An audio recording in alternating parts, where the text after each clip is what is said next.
area that we often get asked about is our kind of prompt and fair payment. So again, I just wanted to highlight that Highways England mandates the use of project bank accounts on all our contracts. This means that our tier 1 contractors are kind of mandated through these accounts to have set timeframes to pay their supply chain and to ensure that all suppliers are paid within 30 days. Once these are set up, there's nothing the tier 1 contractor can do to change this. It is kind of a ring-fenced amount that will be passed down within those timeframes. And I think at the moment, Highways England are looking at payments down to our supply chain within around 18 days. As part of Highways England supply chain, you will also be asked to sign up to our Fair Payment Charter, our Anti-Fraud Code of Conduct, Anti-Bribery, Anti-Collusion. Again, government mandated. There shouldn't be anything new in here that you haven't seen before, but just to highlight. Okay, thank you. Next slide.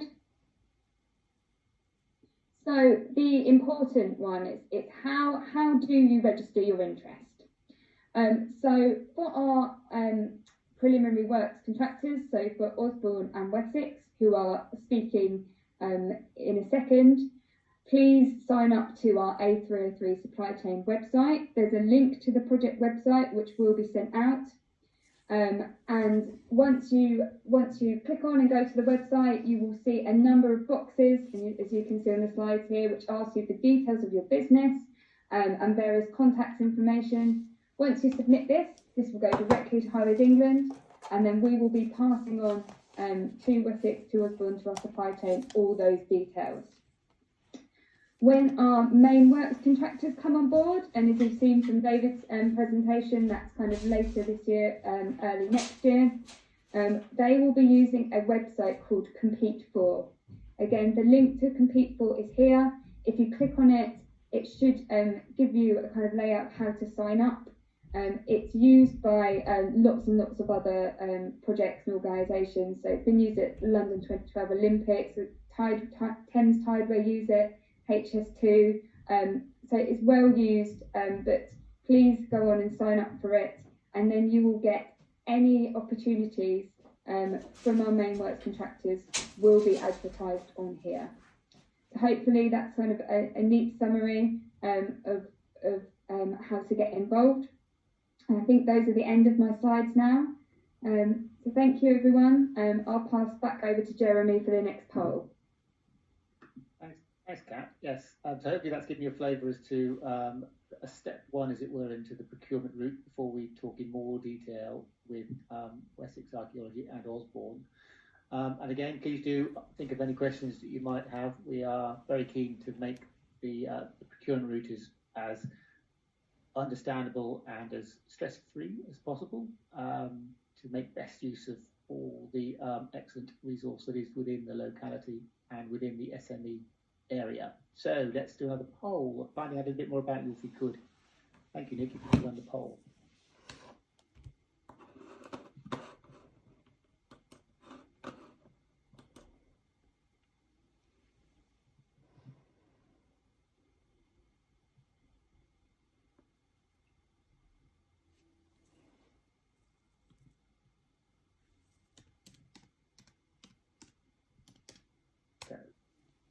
Leveling off a bit now, I think, Nick. A little bit of fluctuation, but no, let's go for that. Let's publish the result. So thank you. Yes, interesting to see a strong local interest. That's really encouraging to us.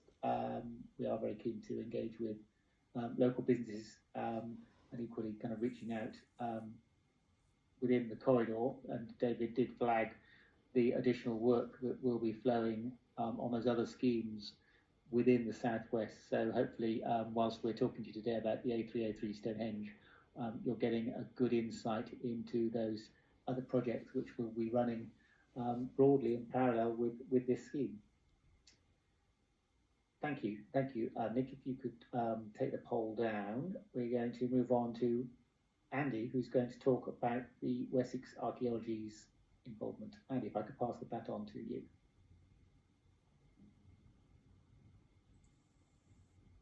A little bit about myself. First of all, I'm the project director for Wessex Archaeology for the A303 Stonehenge programme.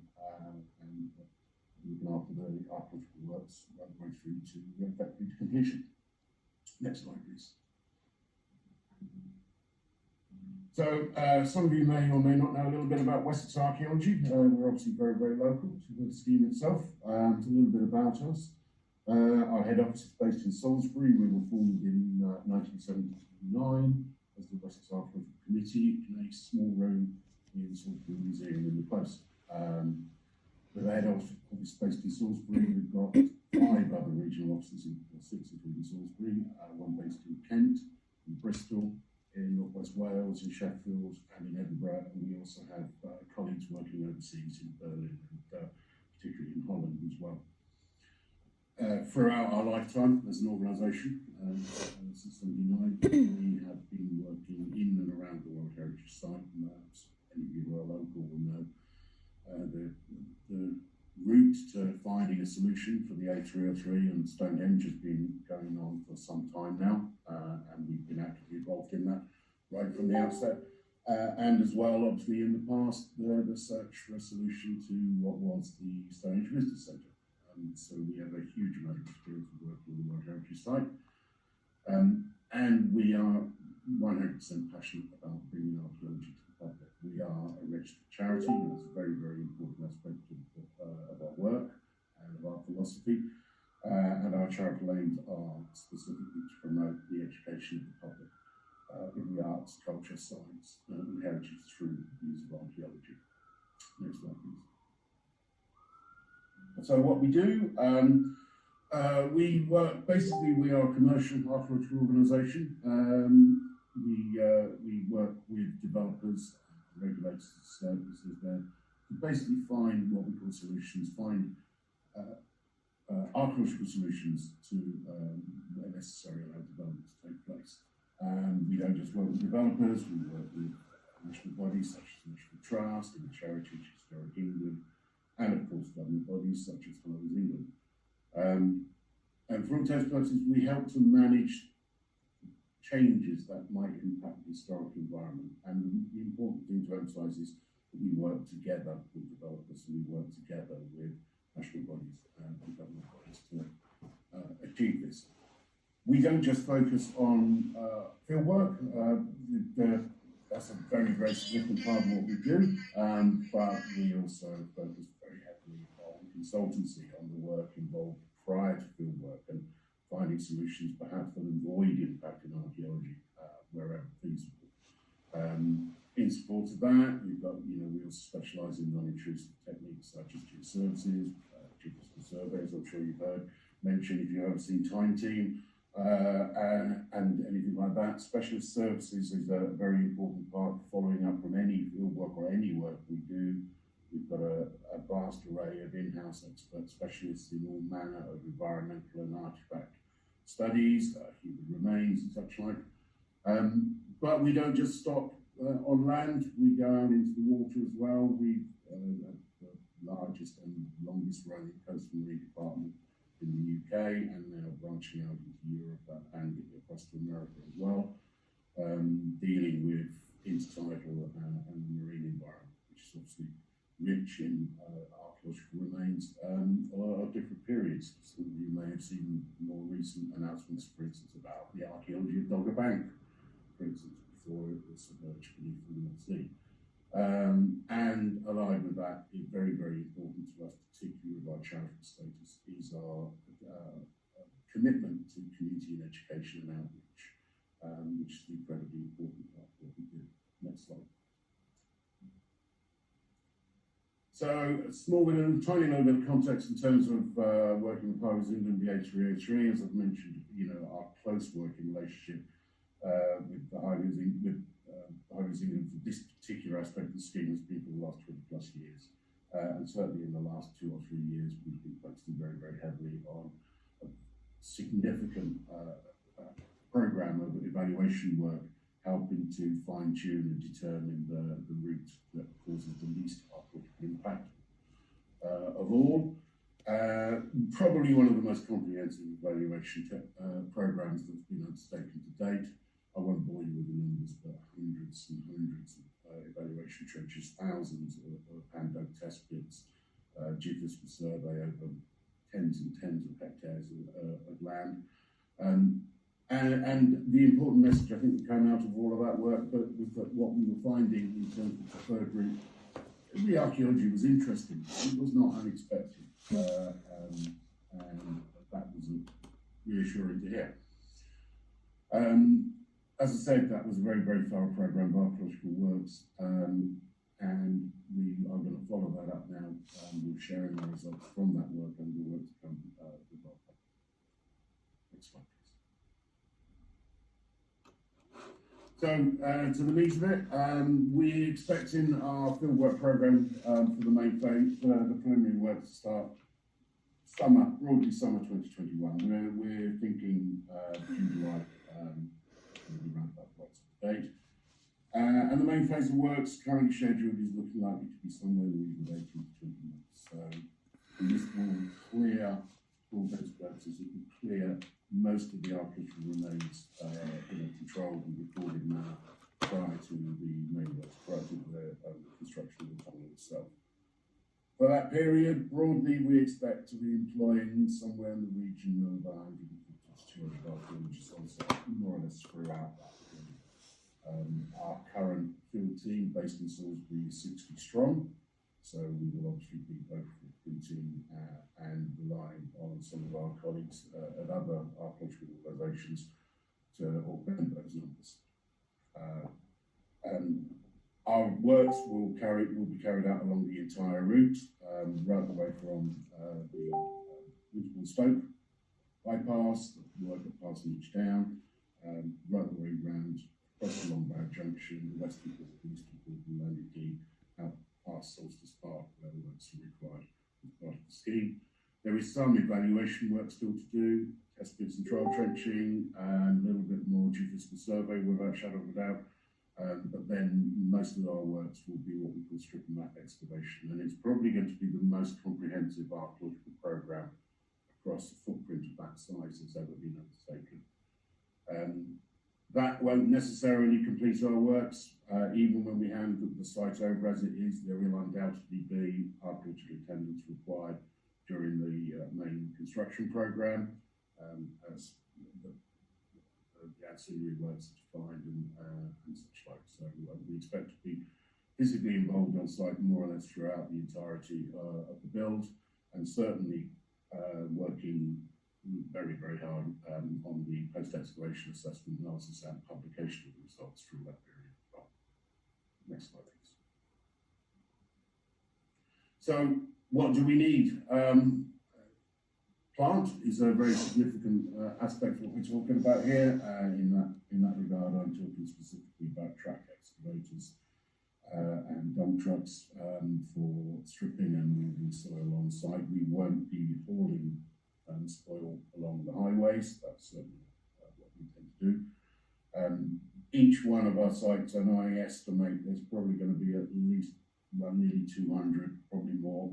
The majority of which are going to be what we call either strip and map or detailed excavation, which requires mechanical excavators to strip the topsoil and move it around. So each one of those is going to be plant and dumpers. We're going to need welfare units for our teams to have a break, have a cup of tea, shelter from the rain and snow, hopefully not too often. Portaloos, site storage, site offices, we will need all of those at pretty much every single one of our investigations. What I've called messing, the guys will need to be fed, they need to have a cup of tea. We're going to need to procure teas, coffees, sandwich vans, and indeed off-site meetings, catering needed, and venues needed, particularly for off-site meetings, which are highlighted there. We can't overlook the fact that the A303 in some quarters is a contentious scheme. We will need site security to keep our equipment and our people safe. I've called track matting and bog mats, for those of you who aren't familiar. Outside the footprint of the work we do, we want to call zero impact. So all vehicle routes, all plant routes, all compounds will be founded on track matting or bog mats. Bog mats are just a more substantial version of the track mat, so that we don't have to dig up the ground to create a compound surface. and we don't damage the ground surface during our works. 150 to 200 archaeologists, we need lots and lots of tools. Despite the fact I've emphasised plant at the beginning, most of our work is done with pick, shovel, mattock, trowel, the traditional techniques for archaeological investigation, and along with tools. We all need PPE, personal protective equipment, high-vis equipment, helmets, safety boots, ear defenders, eye defenders, all manner of other equipment such as that. And of course, for that many people, we'll also need accommodation, a prodigious amount of accommodation, I would imagine. We will be looking to recruit more archaeologists to our team to live local to the Salisbury area, and that almost certainly will need letting arrangements with providers and state agents, but we'll also need accommodation, and I'm estimating at least half of that team that I'm talking about will need B&B or self-catering type accommodation to house them during the week and before they go home each weekend. Next slide, please. So how to join our supply chain? We do have our own in-house supplier questionnaire. Apologies for the acronyms, PQQ, pre-qualification questionnaire. It's very straightforward. It just seeks to capture some information about you as a supplier, some details, for instance, just the finances and accounts, health and safety accreditations, policy. Obviously, any organisation with 5 or more employees, you'll have a health and safety policy.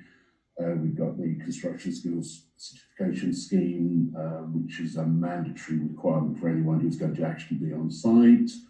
Accreditations for organisations such as the Construction Health and Safety Assessment Scheme or safety schemes in procurement. Many of these you'll be familiar with.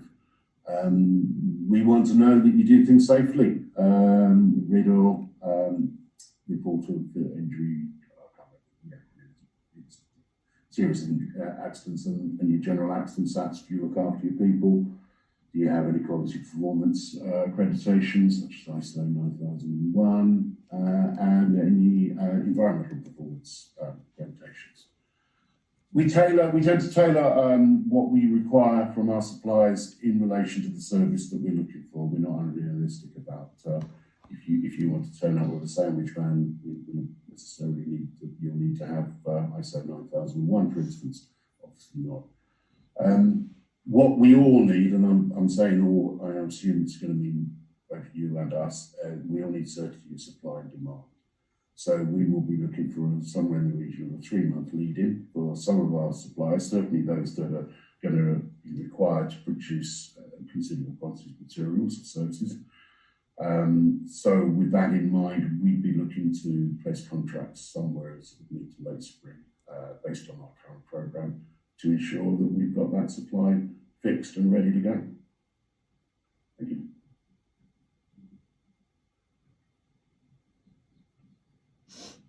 Thanks, Andy.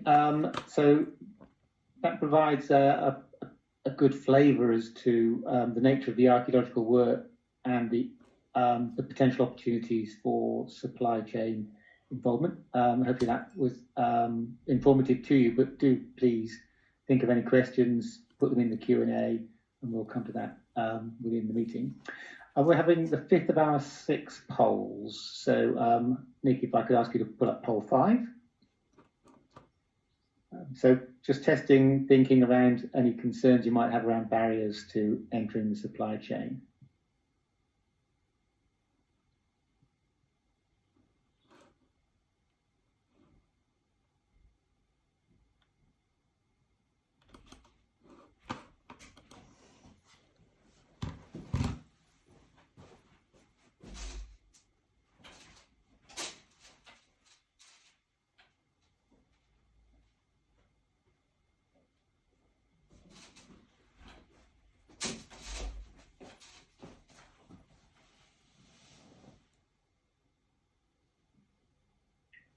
Okay, we're levelling out now. Nick, let's go with publishing that, if we could. And a clear favourite, complexity of the tender process. Well, that's good to hear such a clear message from you all, and that's also something that we can work well together on, I'm sure. We aren't wanting to make it any more complicated than it needs to be, and we, as I say, we're keen to understand any concerns and simplify the process wherever we can. So keep talking to us about that, and we will do all we can to make it as simple as possible. There's a few other things we need to address there as well, of course, because not all of you clicked on that particular item, but things that we can work together on to help bring people into the supply chain there, for definite. Thank you, Nick. I'm going to take the poll down, and I'm going to ask Anne-Marie to come on the line and talk to us about Osborne's work. Hi, Anne-Marie Cobb. So I'm project managing the scheme on behalf of Osborne's.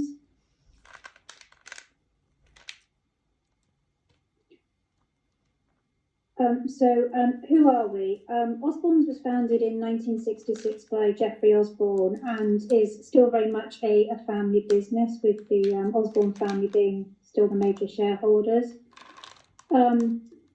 We have approximately 1,000 employees. We have a number of sort of areas within the business, but this project is being delivered by the infrastructure arm of the business, which works predominantly in road and rail. Some of our key clients are Highways England, local authorities, Connect Plus, and in the rail industry we work with Network Rail and TfL.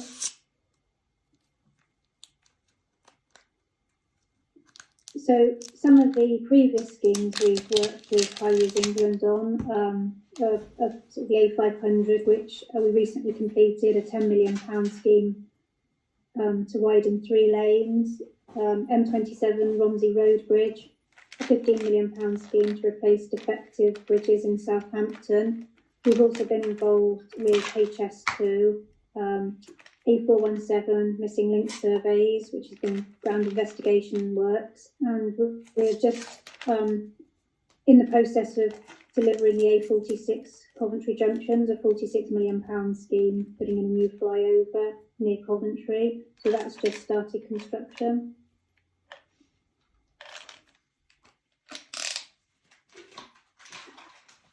So the works we'll be delivering in this project is we've got some site clearance, we've got a new access track and site compound of the main works, we've got a new water main to go in, we've got some highway improvements, so modifications at Ralston Junction, and also some safety improvements to the east of the Amesbury on the A303, and then we've also got ecological mitigation works.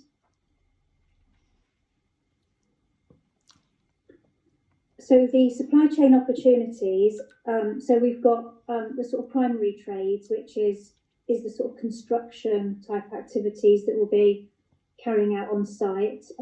So we've got ecology, fencing, as part of the highway works we've got VRS. There's also a number of other elements of highway works, such as pavement, drainage, traffic signs, lighting, associated with sort of junction realignments, etc. We've got site clearance, earthworks, landscaping, and noise and vibration monitoring. And then to allow us to be able to provide those sort of services for Highways England, we've got backup services that we'll need to actually facilitate providing those. So we've got people who'll need accommodation, we'll have facilities that will need cleaning, vehicle hire, we'll need catering services for the workforce, and we'll also need materials to come to site as well.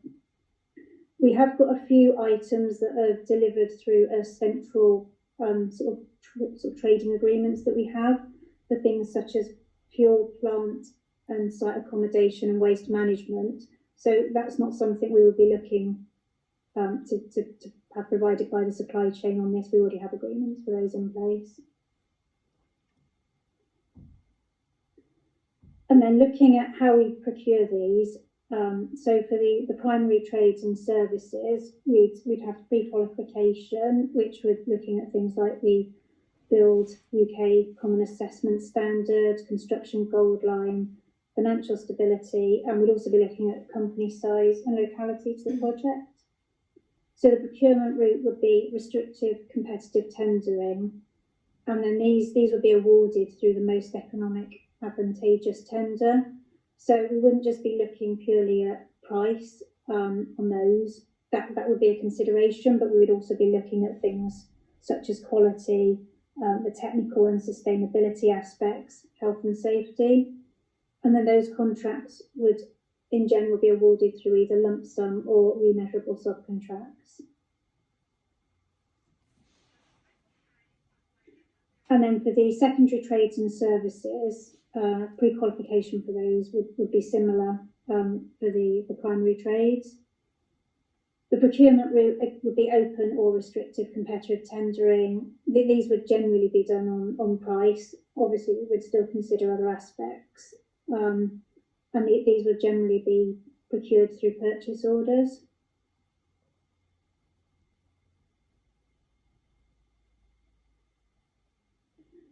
And then in terms of the time frame for us requiring subcontractors, we're currently finalising the designs for the scheme. So once we've completed those and we know what we need to deliver, we'll be going out to procurement for those, and that's likely to be spring 2021.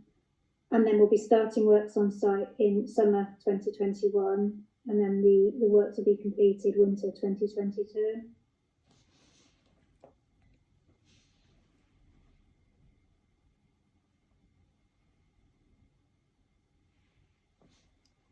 Thanks, Anne-Marie.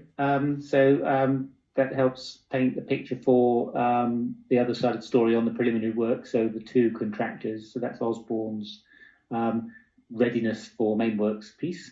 And again, hopefully that's prompted a few thoughts. Please do put your questions in the Q&A. Our sixth poll, Nick, if you could launch our final poll. Interested in understanding those strategies that you currently have. You're welcome to tick more than one, I believe, on this option.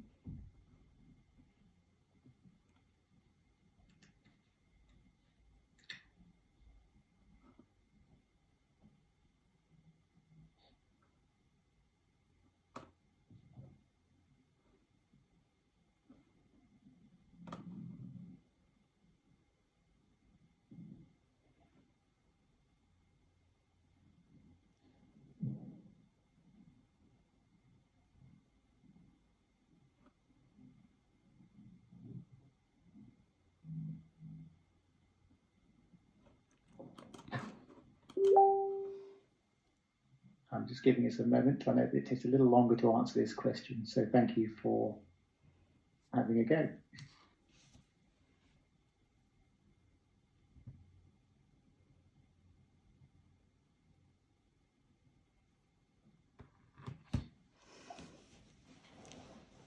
Slowing down now. Nick, would you like to publish those, please, for the room? And actually, whilst the survey has highlighted fairness, inclusion and respect as one that more companies are having in play than the others, you can see there's very much a cross-section. So it's good to see that, so many of the bases are covered. Perhaps less so down the bottom of the screen there, the lean construction and the digital aspect. That's all good stuff. That feeds really well into our next speaker, which is Andrew, who's going to talk about the Supply Chain Sustainability School and perhaps how that can help with some of the gaps that you might have. Andrew, could I ask you to come on video and pick up the baton? Yeah, thanks, Jeremy. I think I'm on video catch-up like the other speakers, but thanks for that introduction. It's great to be with you this morning. Thanks for the invitation to speak. Hi, everybody. My name's Andrew Wilson.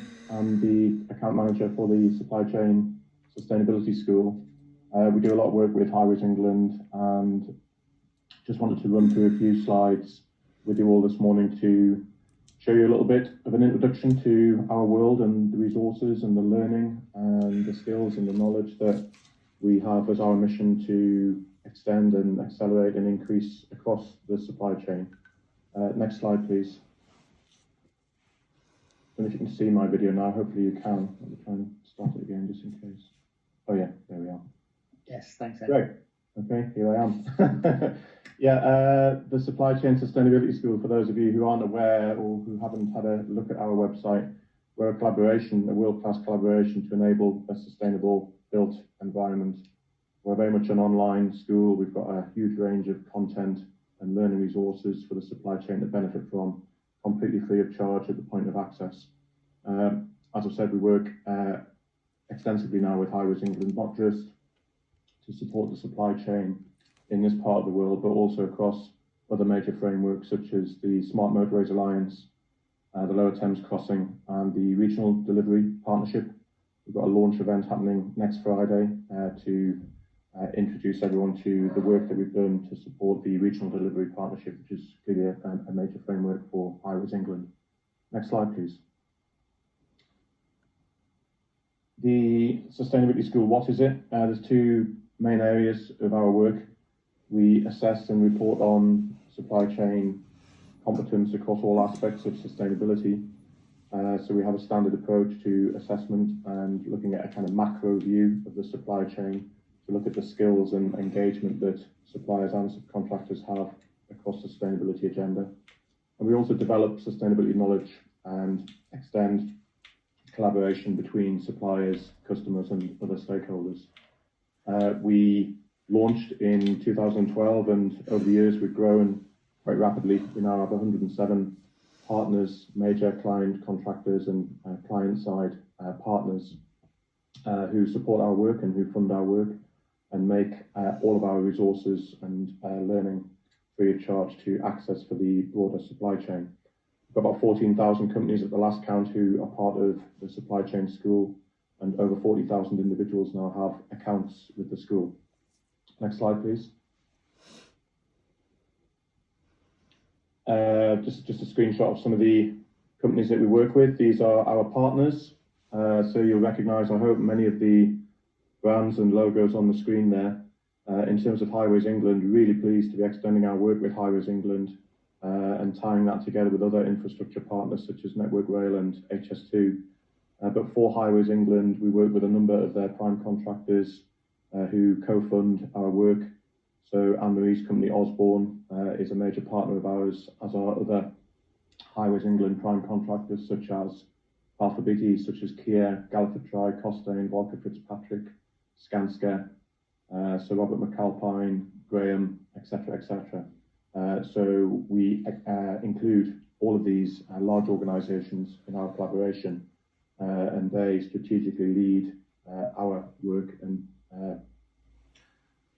communicate the priorities of their supply chains in terms of developing new content and new learning materials for people to access via our portal. Next slide, please. Three main sort of guiding principles, if you like. Everything that we do is confidential to the individual user. So you set up your own login, your own individual account, and that's your learning account, and you have an action plan that you work through, and nobody apart from you will be able to access the detail within that account in terms of the level of resources that you're using and the amount of learning that you're doing within the school. Everything's free. I've mentioned that, and all of our e-learning resources are CPD accredited, so it gives you the opportunity to build up a bank of CPD points through by working through our material. Next slide, please. Simple process that we have in place. We engage through events such as this and through our own extensive workshop and seminar program.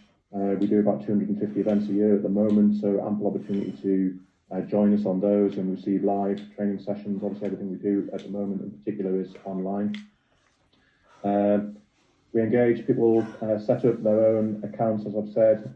We encourage people to do a self-assessment at the beginning of their learning journey.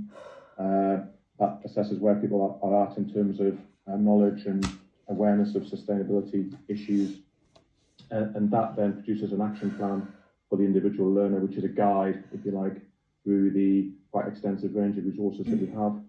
We provide a lot of support through my colleagues who are part of the support team, giving assistance to learners where necessary. and we monitor the learning at supply chain level to help understand the impact of our work. Next slide, please. So sustainability is very much our core mission. As I said, we exist to accelerate and extend the learning and the impact on sustainability. But we have developed over the years these other kind of departments, if you like, that support our core mission of sustainability. So the school is now arranged to cover the 5 different faculties or departments, if you like, that we have developed resources in, and that extends to management, offsite, lean, construction, and digital. Next slide. In terms of sustainability, we have 17 major topics on sustainability. So we have a huge bank of resources available across all of these topics, and they cover, if you like, the 3 pillars of sustainability. So we're not just talking about environmental aspects of sustainability, clearly they're incredibly important, but our work now extends very much to the social side of sustainability and the economic side of sustainability. So we have those 3 pillars very much as part of our world. So on the environmental side, we have learning and training resources on aspects such as biodiversity, air quality, carbon, obviously, water and waste and resource efficiency. Covering the social sides, we have a lot of content now on issues such as fairness, inclusion and respect. So it's really good to see that statistic before on the last poll there about the number of suppliers and subcontractors now who have strategies in place on equality and diversity, and we provide a lot of training on fairness, inclusion and respect in the industry, which is a growing movement, quite rightly so. We also provide training and learning on issues such as modern slavery, social value, well-being on the social sides of sustainability. And then in terms of economic as well, we have sustainable procurement, we have business ethics, a lot of content now supporting that aspect also. Next slide, please. Just a little bit more detail. If you join the school, as many of you already will have done, you'll see that we have a corporate account facility and an individual level account facility as well. So any individual setting up their login will be able to work through at their own time, at their own leisure and at their own pace, an action plan which is individual to them. But they'll be able to link their account through our platform with other colleagues of theirs who've got the similar email domain, and that gives a corporate overview as well. So the corporate dashboard gives an aggregate view of the company's learning as a whole at that organisational level. Okay, next slide, please. Just a little overview of the range of e-learning modules. The last count we have 85, it's growing all the time.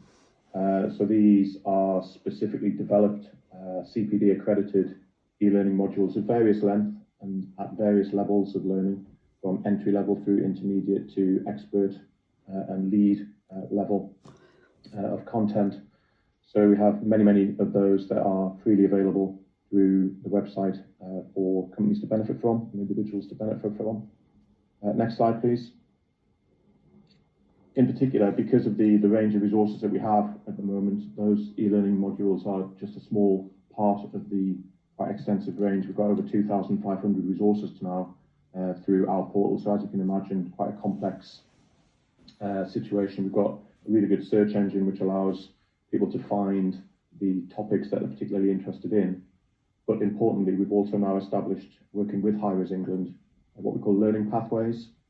So these learning pathways are a recommended entry point into the sustainability topics that we have available. And all of the 17 sustainability topics that we saw on the previous slide, we've now set those up within a specific learning pathway that is open to anybody from their own personal individual dashboards. So anyone with a school account can get into these learning pathways. We have a core 1 learning pathway set up for High Res England, which is an entry beginner level pathway, which is a fantastic guide using a lot of video resources to give a short overview of some of the topics that we deal with. Then we also have core 2, which is an intermediate level pathway with more extensive e-learning modules arranged, which make it very easy for the learner to be guided through those particular issues. So next slide, please. Yeah, measuring impact is really, really important to the school and to all of the partners and stakeholders that we work with. Clearly, we aren't just about learning for learning's sake. It's very important for us to measure how that learning feeds through to more responsible behaviour in the marketplace across the supply chain and feeding up to customer and project level. So we measure sustainability impact and business impact on an annual basis. These are some of the results that we've had through our, I won't read up the screen there, therefore everybody to see, these are some of the results that we had from our previous annual survey. And we're just at the moment working through our current annual survey, and we'll be releasing the results of that probably in about a month's time.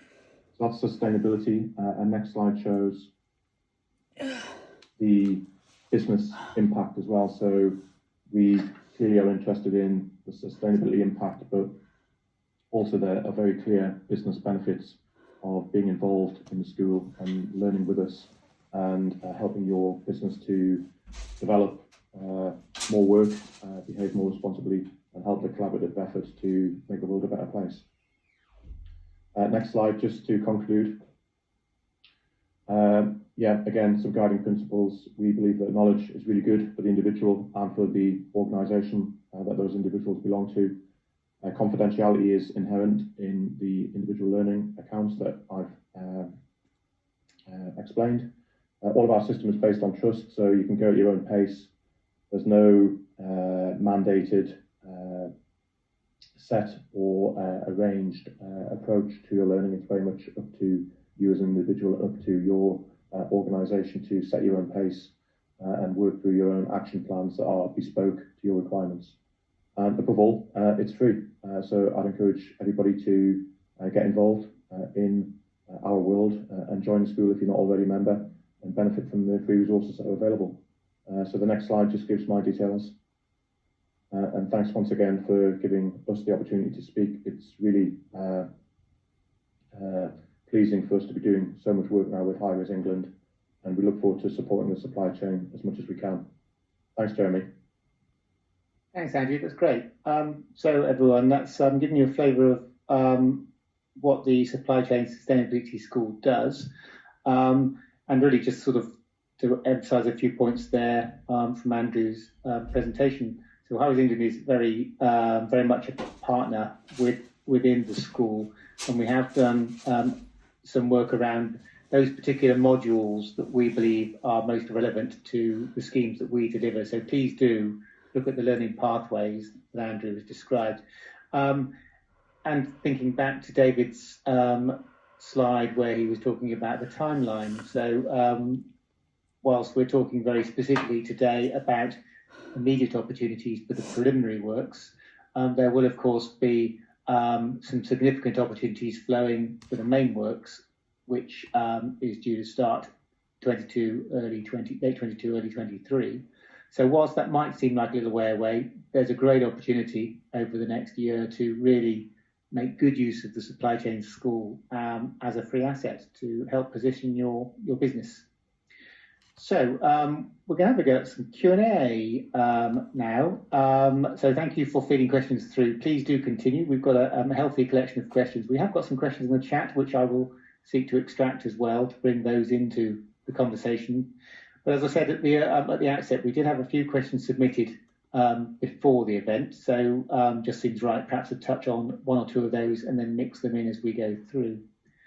So the first one I'm just going to pick up.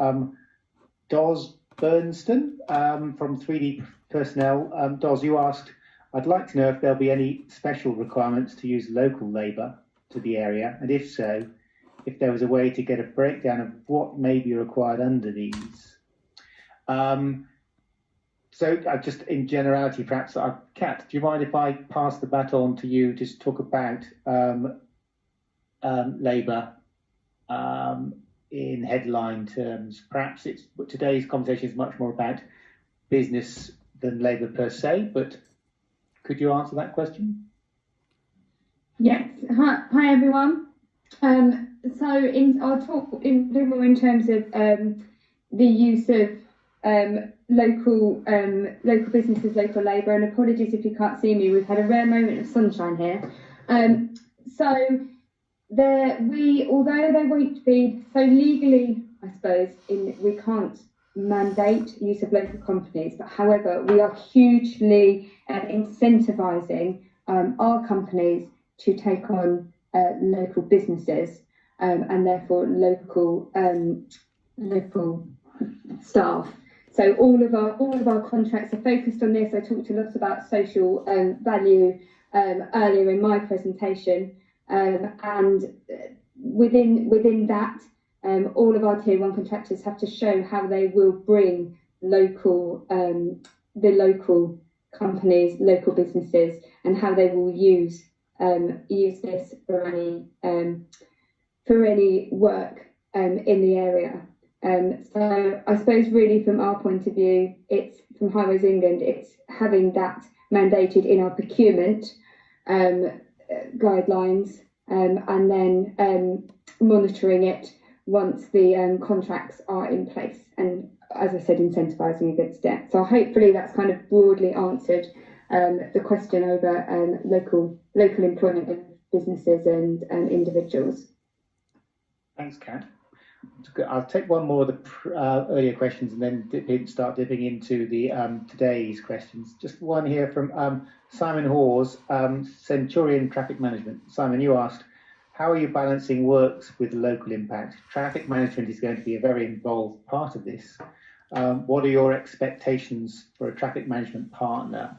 Anne-Marie, would you like to talk a bit about traffic management, or equally, David, you're welcome to sort of join the conversation here? Yeah, I mean, I'm happy to pick traffic management up in the first instance. So obviously, to allow us to safely carry out some of the works, we do need to put traffic management in place to protect both our workforce and road users. So we are looking at putting mainly traffic signals out, both on the A303 and the local network.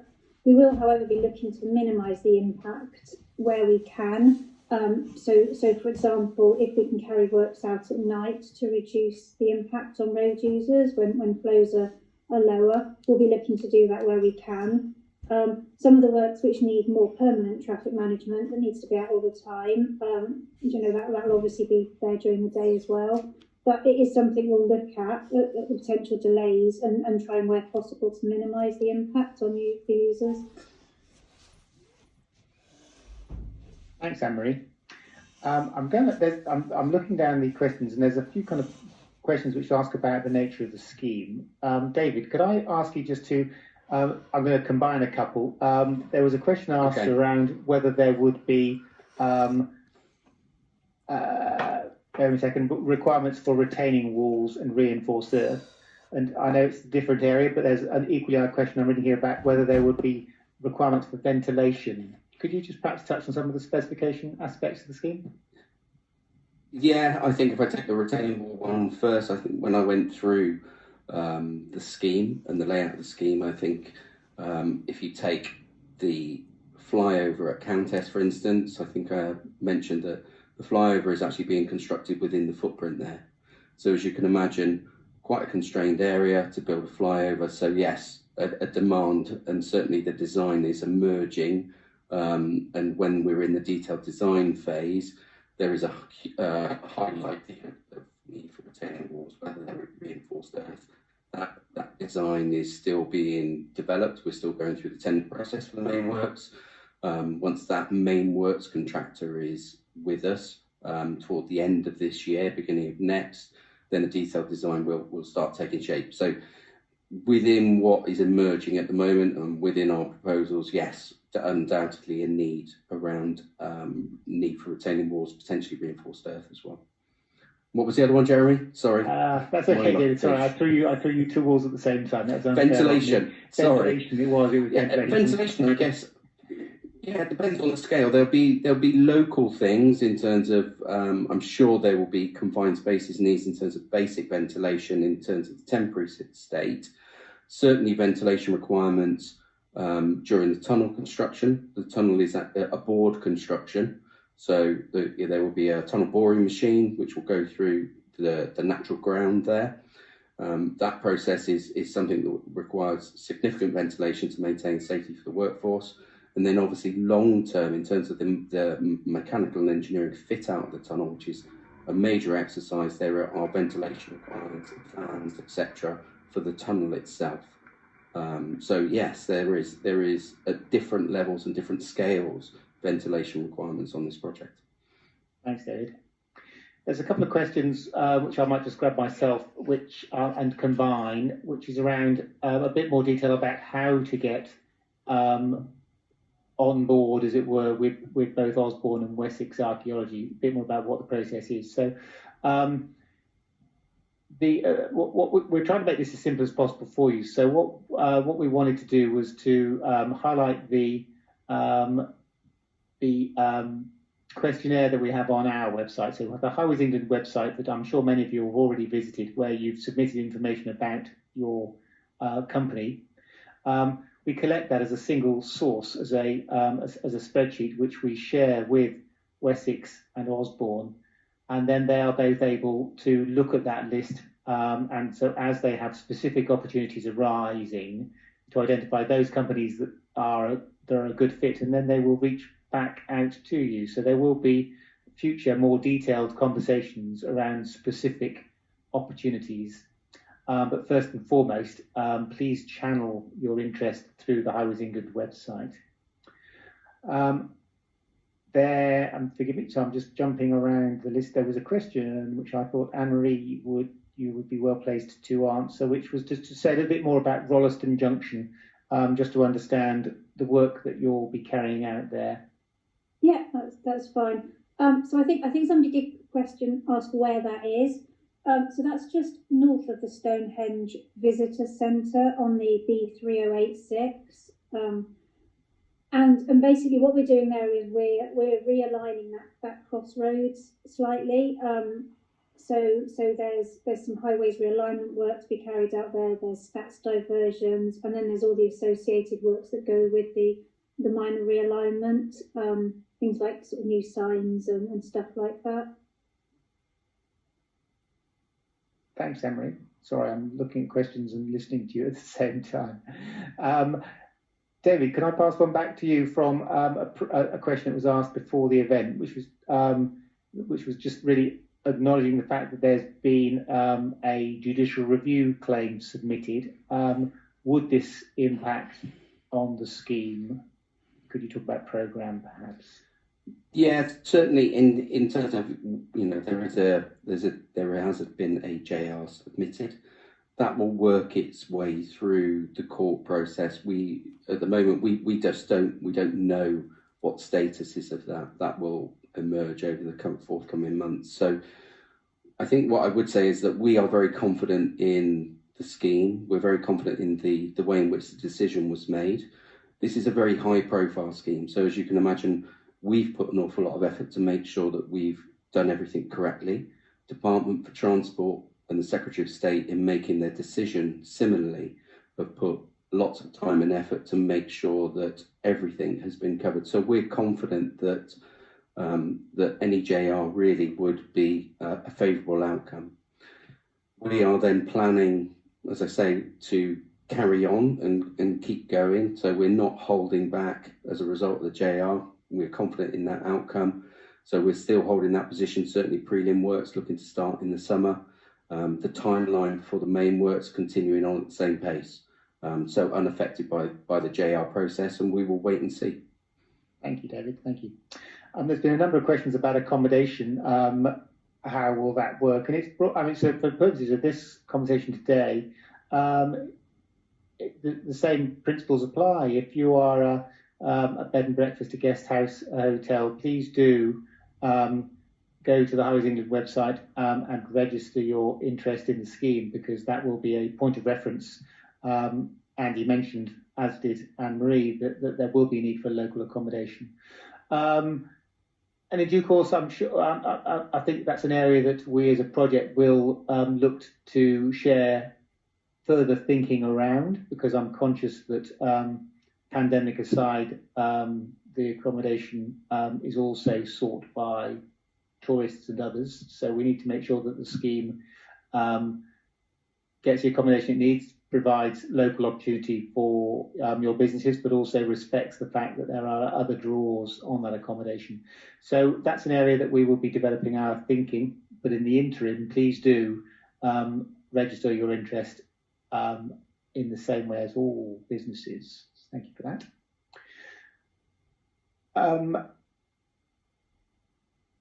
There's a question here, Kat, which I might try my hand with you. It's from Dan. As an organisation, how are you going to make this project attractive to work on from a commercial perspective, given that there's competition from others such as HS2 and other highways projects? Well, have you had a view on that, Kat?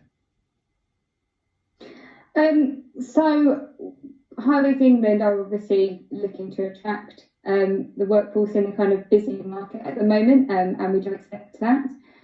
We are always working on our commercial models whilst in procurement, and to try and make it as attractive as possible. We are always holding a number of workshops with the market to try and develop a model that works. I think for Highways England, it's always an emphasis on quality and paying for that quality project. And again, we go out and we talk to you as the supply chain, and we put forward our models and we ask for feedback and thoughts. And so we really we hope that we are working with you to try and to give you a model that works. Hopefully that's answered the question. Thanks, Kat. And I'd like to emphasise that point around a two-way conversation. We certainly want to receive your feedback, but equally don't see this as a one-off conversation. We do want to have an ongoing discussion, picking up on things like commercial terms, as Kat's just been talking through there, but equally thinking back to that slide around complexity of tendering. We want to make that smooth for you. So feel free to challenge. We want to work openly and in an integrated way with you as far as possible. There was a question around training, which I think, Andrew, I might just sort of drift towards the supply chain school. Whilst it's a slightly different slant, I think it did chime with me, the good stuff that you're doing. So the question from Steve was, we're lucky enough already to supply to Wessex. How can we make sure that our accredited training is compared favourably with competitors who may not supply to the same standard or specialism? And I'm just conscious that I'm thinking of the that you described them as badges before now in conversations that we've had, Andrew, the way that through the training that the supply chain school offers, organisations can effectively demonstrate their level of ability in areas of specialism. Is that something you could pick up on? Yeah, certainly, thanks. Where do I start? Sorry, Andrew. The problem, the supply chain school isn't an accreditation body or certification scheme. It's important to point that out right at the start. We do have different levels of membership within the supply chain school. So you can be a bronze member, a silver member, and a gold member. But they just reflect levels of engagement rather than any particular level of sophistication or knowledge in terms of ability within your learning. So they're really to reward and demonstrate to yourselves and your company's stakeholders and customers that you are particularly active. So if you're a gold member, for example, you would be accessing and regularly learning using different resources, probably 10 or more resources on a rolling annual basis, I think, at gold membership level from memory. We see ourselves more as an open resource for the built environment supply chain to benefit from. As I say, we're not an accreditation scheme. However, and it's an important caveat, many large prime contractors now are recommending use of the Supply Chain Sustainability School and membership of the Supply Chain Sustainability School as part of their best practice recommendations for joining their frameworks and for joining their supplier lists. I don't think many yet are at the stage of mandating it, but that could be coming down the line. So if organisations aren't yet a member and don't yet have an account, it's an additional benefit of signing up to the school that potentially more prime contractor level organisations will be requesting membership of the supply chain school as part of their pre-qualification process. I hope that helps. Thanks, Andrew. David, could I pass a question across to you, which is there's a couple which touch on the main works, of course. Whilst we've been talking about preliminary works in some detail, main works is out there on the horizon. And it's an open question really about how does the local supply chain engage with the main works contractor? Perhaps you could just talk a bit about the programme for procurement. Yes, I think probably just recapping on the programme for procurement. We are currently engaging with 3 contractors and going through the tender process. They will be submitting to us effectively over the next few months their final proposals and their prices. We will then be looking to award the contract for the main works toward the end of this year, beginning of next year. So as soon as they are with us and that contract is awarded, they will then start planning the works in a lot more detail. They have to undertake the detailed design, detailed programming and planning. So it'll be at that point, once we have appointed that main works contractor and we know who they are, that I think that they will then be reaching out certainly for suppliers. The nature of those companies involved, they are exceptionally large contractors. As you can imagine, this is a tunnelling project. And therefore then it's attracting contractors from overseas with tunnelling experience. But what they don't have is experience of the local market. So what's really important actually is what we're trying to do here today is for Highways England to act as that intermediary to try and make those introductions into the local marketplace. Feedback that we're getting from them is that they are very, very keen to engage with the local businesses to then reach into the supply chain locally. So I think in terms of the programme, we're probably talking toward the end of this year. But as Jeremy, I think, said earlier, this is an opportunity between now and that point for businesses to start thinking about how they can present themselves, use the resources on offer as well, and get in a position to be able to offer their services to that incoming contractor. Thanks, David. That's lovely. Thank you. There's a very quick question around finding information, which I think I'll just answer if I could, which was where to go on the website to find the register of interest. Quite simply, if you go for the A303 Stonehenge, so personally I would type in Highways England A303 Stonehenge, and that will take you to our area of the Highways England website, the projects area. And on that front page, you'll see an icon, supply chain. If you click on that, that'll take you into the questionnaire area. So that's the easiest way through. Anne-Marie, there's a question here around the need for security. So the ask is, will you be looking to procure security companies? Yeah, we've got a range of security requirements that we'll be looking at. So we'll be looking at things like security staff, CCTV cameras. So yeah, there'll be a full suite of security requirements needed on the scheme. Thank you.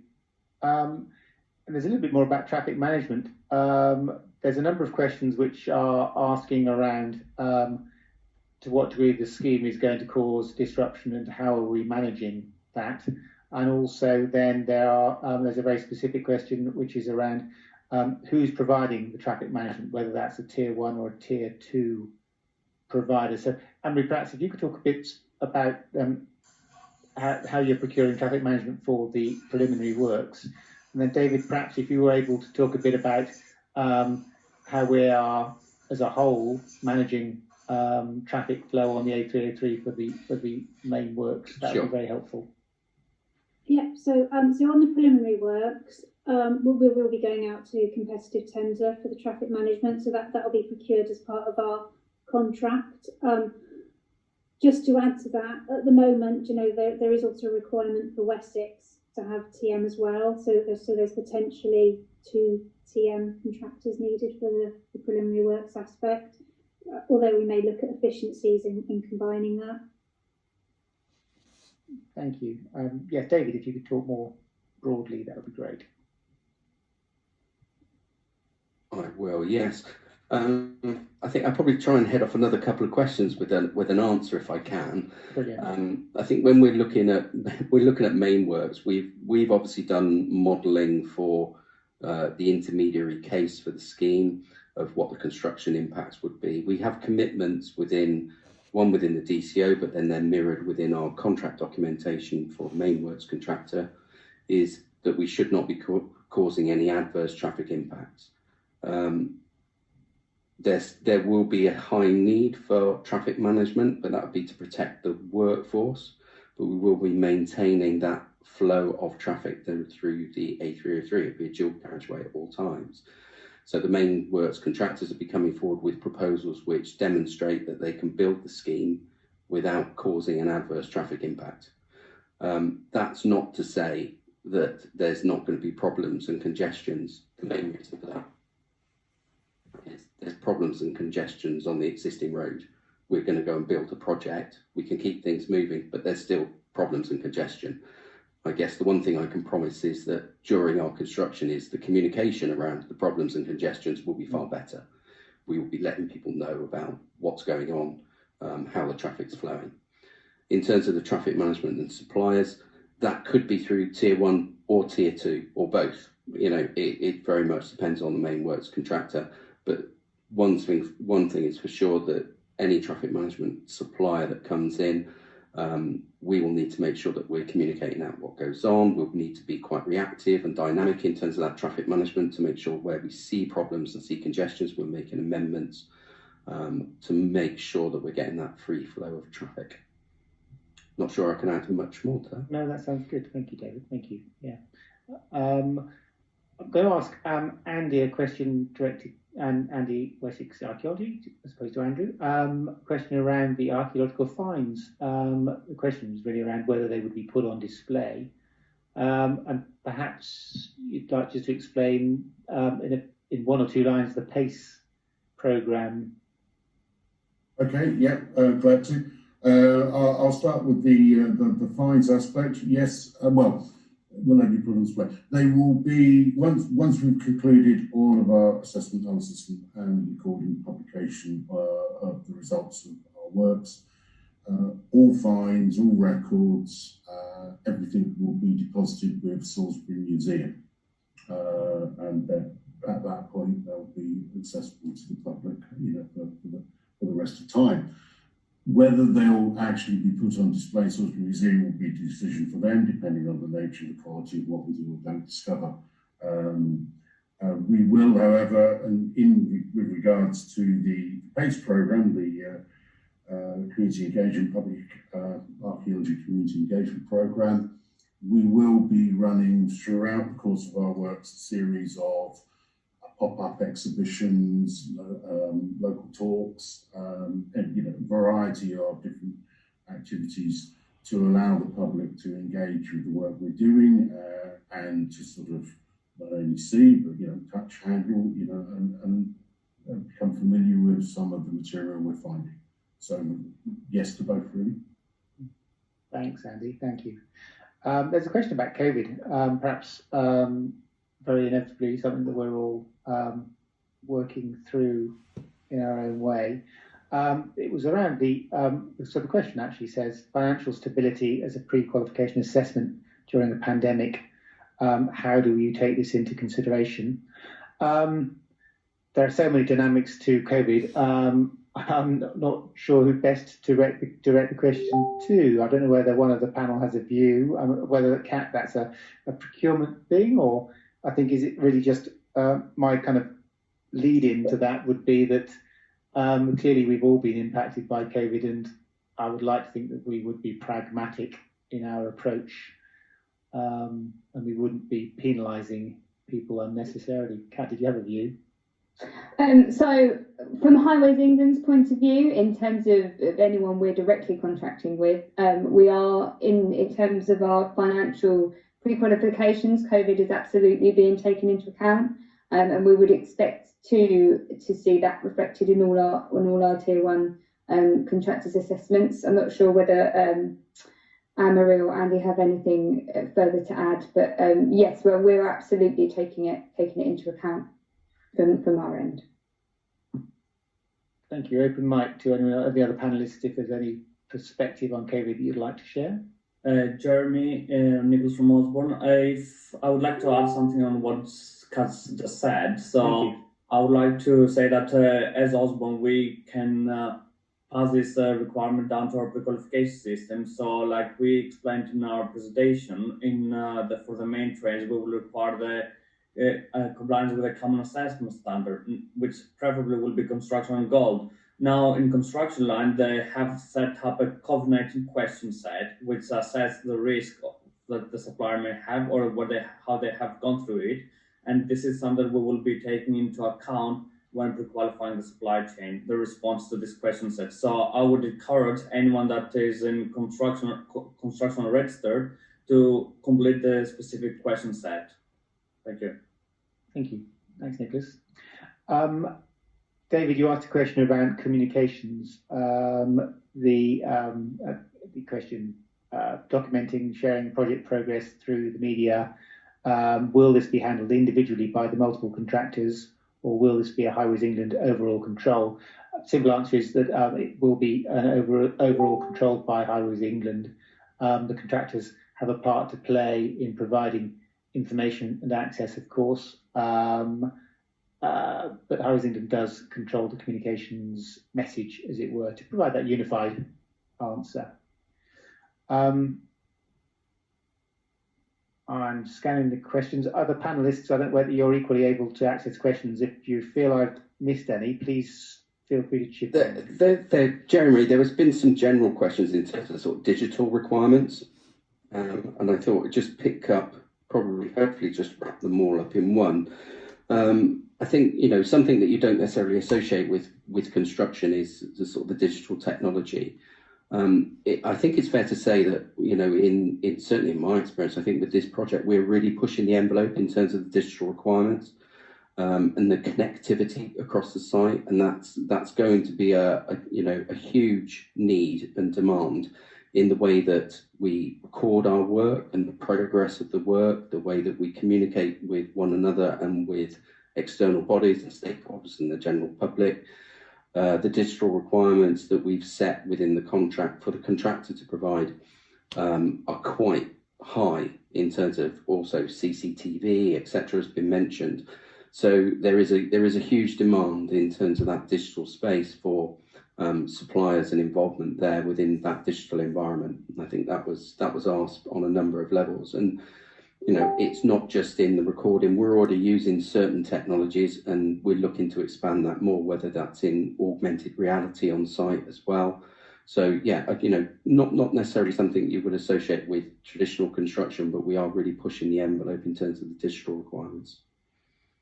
Thank you, David. Open to the other panelists equally. As I say, please, if you're seeing questions that you feel you're well placed to answer, I'm just widening the net slightly. Yeah, Jeremy, I'd like to pick up, it's Andy Crockett, sorry, I'd like to pick up a question from Richard Williams about a query regarding how we're planning to recruit additional staff. And there is a well-established mechanism for advertising our posts, which we will generally use advertising through both the Chartered Institute for Archaeologists and the British Archaeological Jobs resource, which is an online service. I don't think we've ever attempted to recruit so many in one go. So in answer to your question that would we need extra support? Quite possibly we will. So I think we'd be happy to consider all options and any support might be given to sort of help achieve that level of recruitment. Thank you. I'm starting to draw the questioning to a close. We haven't answered every question, I'm conscious of that, but equally we just want to talk about next steps. But I'm not cutting the line quite yet, but I'm just giving that sort of heads up, particularly to the panelists, to see, as I say, if there are any other questions there that I've missed that you feel you'd like to answer before we start drawing to a close. And equally, from the point of view of the of you all on the line, if you feel I've missed you and you want to quickly flag a question, please feel free to chuck a Q&A quickly now if you feel we've not covered something that we really ought to cover whilst we're together on the line. And I'm just taking the opportunity to look into the chat because some questions appeared in the chat. So I'm just going to look at that for a moment. Sorry, can I just ask a quick question? Is there any intention to actually provide an answer set to these questions or not? That's a very good question. I think the only question in my mind is the technicality of that. We have developed an FAQ which people can find on the website at the same on that supply chain link that I mentioned. What I'd like to do is to extend that FAQ.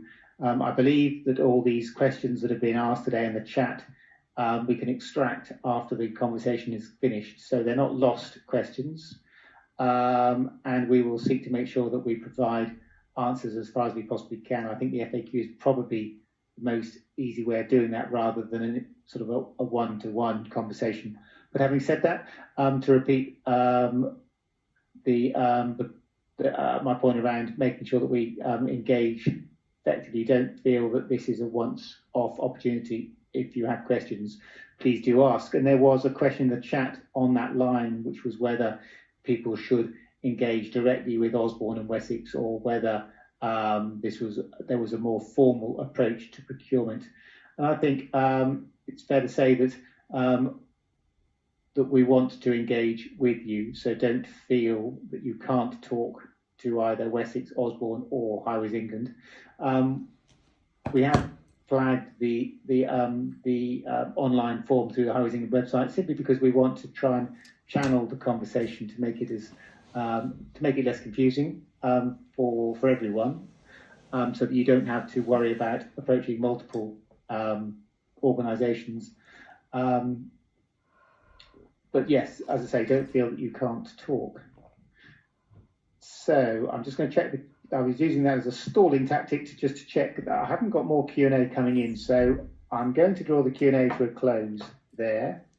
And we are going to just drop back onto the next slide, Owen, if we could, which is really just to expand a little bit more on that last point, actually, next steps and keeping in touch.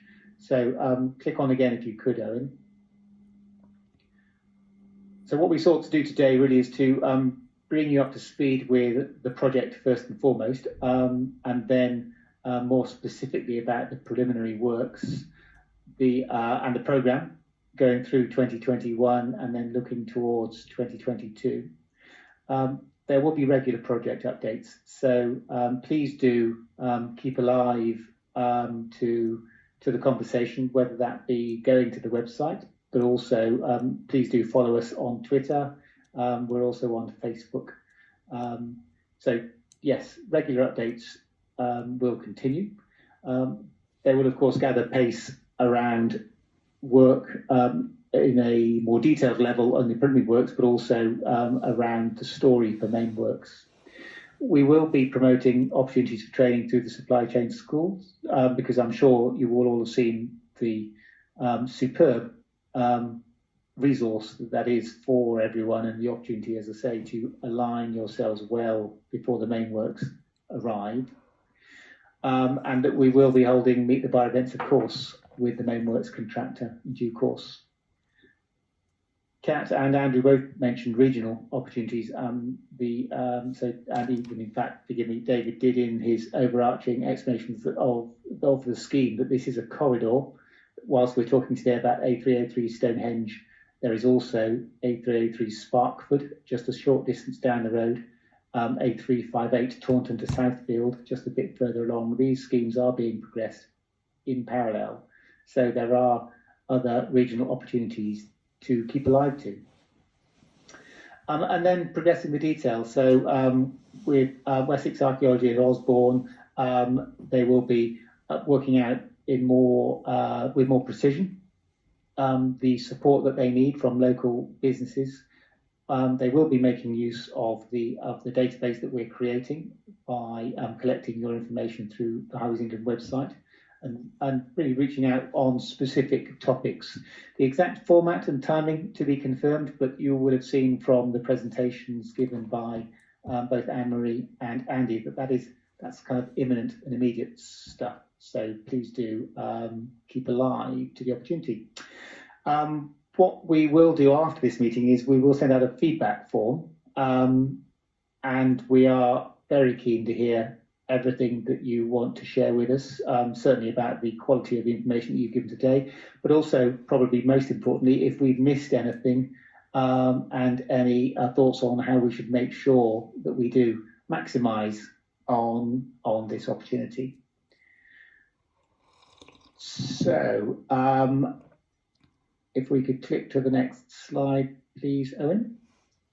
That brings us to the end of the presentation. I should just ask the panelists whether there are any final points that anyone would like to make.